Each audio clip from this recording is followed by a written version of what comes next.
After fighting two bloody wars with Russia, Finland became neutral during the Cold War, allowing it to integrate with Europe while preserving its relationship with Moscow, a policy dubbed Finlandization by West German politicians as a derisive term for a seemingly independent country kowtowing to Russia.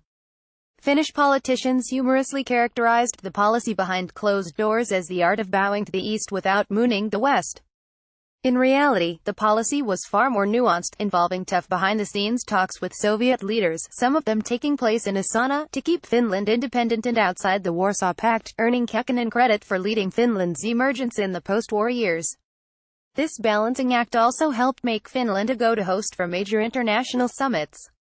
In addition to the 1975 summit, Helsinki welcomed President George H.W. Bush and Soviet President Mikhail Gorbachev in 1990 to discuss how to handle an increasingly aggressive Saddam Hussein, and later hosted a wheelchair-bound Bill Clinton and an ailing Boris Yeltsin in 1997 to discuss arms control and iron out the kinks of their post-Cold War relationship.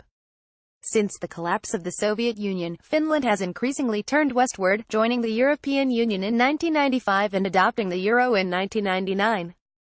But it has not forgotten the role it played during the Cold War. Alpo Rusi, who worked on the 1997 summit as former President Martti Ahtisaari's foreign policy advisor, told me that hosting such gatherings is how a small country like Finland can have a role on the global stage and improve its own situation in the process. We are fully aware that by having these types of summits that we are also strengthening our own security. Rusi said. This leaves Finland treading familiar territory as host for the Trump-Putin summit in July. Finland has credibility with both sides.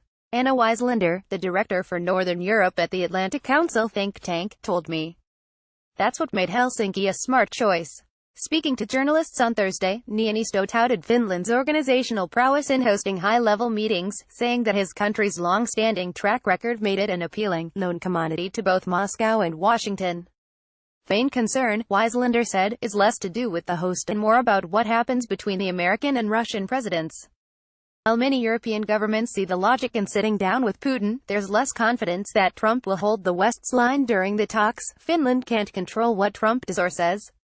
Wieslander said, all they can really do is remind the world where they stand.